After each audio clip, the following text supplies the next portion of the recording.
Welcome to exam पीडिया। आज है 24 दिसंबर 2020 और इस वीडियो में हम 23 और 24 दिसंबर 2020 के जितने भी इम्पॉर्टेंट करंट अफेयर्स के क्वेश्चंस हैं उन्हें हम डिस्कस करेंगे। तो चलिए शुरू करते हैं।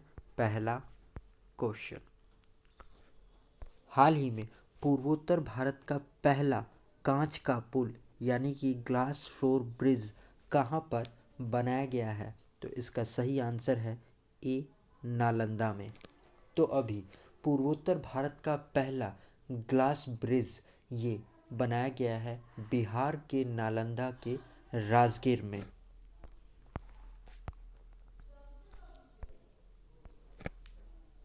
जबकि भारत का पहला ग्लास फ्लोर ब्रिज ये उत्तराखंड के ऋषिकेश में बना है, लक्ष्मण झूला करके। तो आप इसे ज़रूर याद रखें कि भारत का दूसरा और पूर्वोत्तर भारत का पहला ग्लास फ्लोर ब्रिज ये बिहार के नालंदा के राजगीर में बनाया गया है।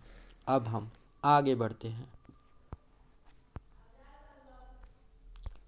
हाल ही में केंद्र सरकार ने किसानों की सफलता की कहानी को उजागर करने के लिए किस नाम से एक ई बुकलेट को जारी किया है? तो इसका सही आंसर है बी, पुटिंग फार्मर्स फर्स्ट।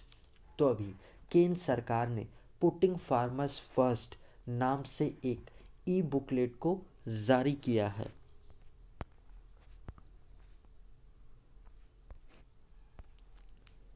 ये ई बुकलेट 106 पेजेस की है और इसमें 3 कृषि कानूनों सुधारों के लागू होने के बाद अनुबंध कैंथी से लाभ प्राप्त करने वाले किसानों की सफलता की कहानियों का वर्णन किया गया है। ये बुक हिंदी और इंग्लिश दोनों भाषाओं में जारी की गई है और अभी किसान आंदोलन भी चल रहा है और उसी बीच किसानों ने अपना खुद का अखबार भी लॉन्च किया है जिसका नाम है ट्रॉली टाइम्स, क्योंकि इसका आइडिया उनको ट्रैक्टर ट्रॉली पर बैठकर आया था। ये 4 पेजों का अखबार है जिसे हिंदी और इंग्लिश भाषा में जारी किया जाएगा और इसे आंदोलन में बैठे एक पटकथा सुरमीत मावी ने शुरू किया है। तो आप इस पॉइंट को भी ज़रूर याद रखिएगा। ये दोनों पॉइंट किसान आंदोलन से जुड़े हुए हैं। अब हम आगे बढ़ते हैं।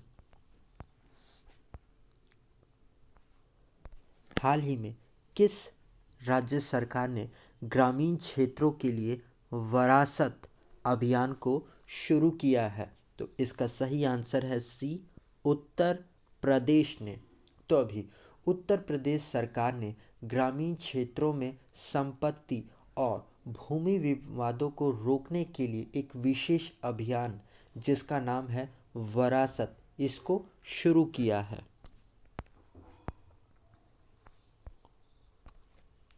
यहाँ पर वरासत का मतलब है प्राकृतिक उत्तराधिकारी। तो ये राज्य में शुरू किया जाने वाला अपनी तरह का पहला अभियान है जिसका उद्देश्य है ग्रामीण क्षेत्रों में भूमि से संबंधित मुद्दों का समाधान करना और इस अभियान को 15 फरवरी 2021 तक चलाया जाएगा। तो इसे आप ज़रूर याद रखिएगा कि किसी भी राज्य में भूमि संबंधित विवादों को निपटाने के लिए किया गया ये अभियान उत्तर प्रदेश के द्वारा वरासत पहली बार है। तो आप इसे ज़रूर याद रखिएगा। अब हम आगे बढ़ते हैं। हाल ही में भारत सरकार ने देश में निर्मित उत्पादों की गुणवत्ता को बढ़ावा देने के लिए कौन से एक मिशन का शुरू किया है? तो इसका सही आंसर है डी, ब्रांड इंडिया। तो अभी भारत सरकार ने देश में निर्मित प्रोडक्ट्स की क्वालिटी को बढ़ावा देने के लिए ब्रांड इंडिया नाम से एक मिशन को शुरू किया है।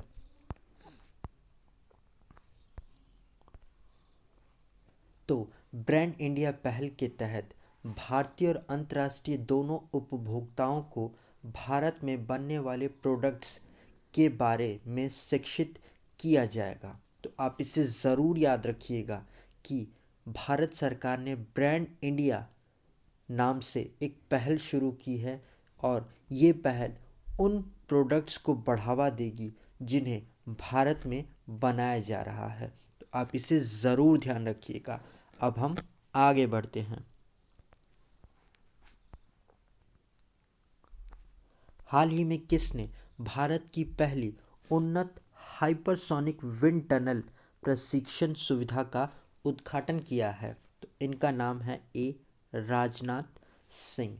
तो अभी हमारे रक्षा मंत्री राजनाथ सिंह जी, जिनका निर्वाचन क्षेत्र है लखनऊ उत्तर प्रदेश, इन्होंने भारत की पहली उन्नत हाइपरसोनिक विंड टनल प्रशिक्षण सुविधा का उद्घाटन किया है और ये उद्घाटन इन्होंने हैदराबाद, तेलंगाना की राजधानी हैदराबाद में किया है।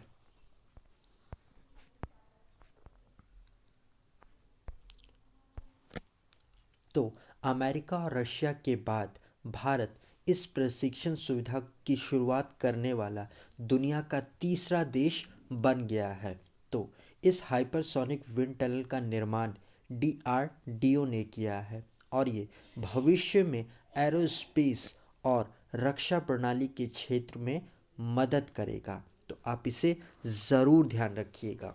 और गाइस, अगर ये वीडियो आपको अच्छा लग रहा है और आपके आने वाले एग्ज़ाम के लिए हेल्पफुल है तो इसे लाइक और अपने फ्रेंड्स के साथ शेयर ज़रूर करिएगा।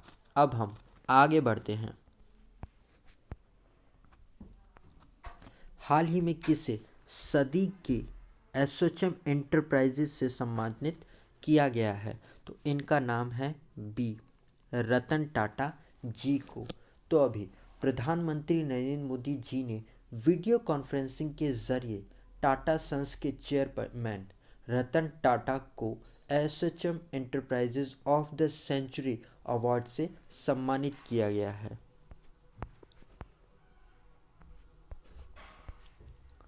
तो रतन टाटा जी को ये अवार्ड देश में डेवलपमेंट में उनके योगदान के लिए दिया गया है। तो आप इसे ज़रूर याद रखिएगा।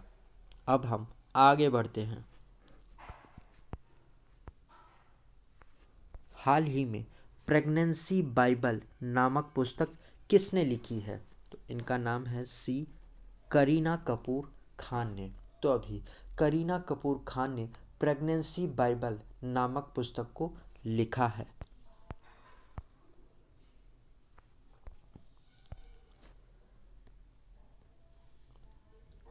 तो अभी करीना कपूर खान ने अपनी पहली पुस्तक प्रेगनेंसी बाइबल को लिखा है, जो गर्भावस्था के लिए एक व्यापक मार्गदर्शिता होगी और इसे अगले साल रिलीज़ किया जाएगा। तो आप इसे भी ज़रूर याद रखिएगा।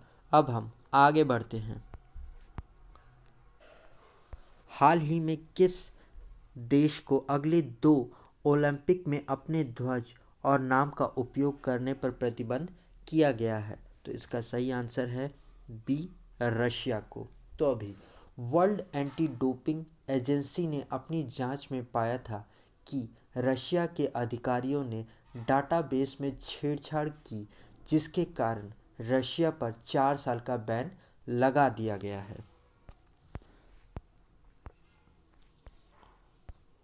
फिर रशिया के court of arbitration for sports के पास अपने ब्रांड के खिलाफ अपील करने पर 2 ओलंपिक में अपना झंडा और राष्ट्रगान का इस्तेमाल नहीं करने की सज़ा दी गई है।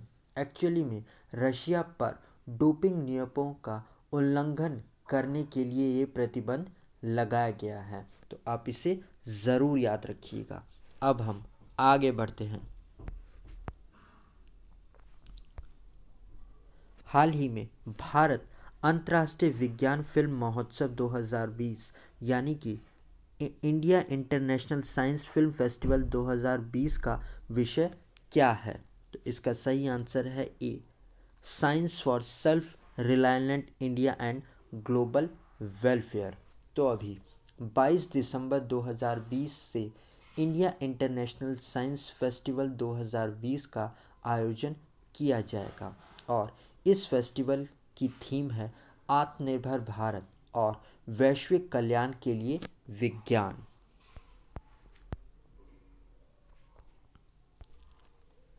और ये वर्चुअली प्लेटफॉर्म पर आयोजित होने वाला सबसे बड़ा साइंस फेस्टिवल होगा और इस फेस्टिवल का समापन पूर्व प्रधानमंत्री स्वर्गीय अटल बिहारी वाजपेयी जी के जन्मदिन यानी कि 25 दिसंबर को होगा और इस फेस्टिवल की थीम होगी आत्मनिर्भर भारत और वैश्विक कल्याण के लिए विज्ञान।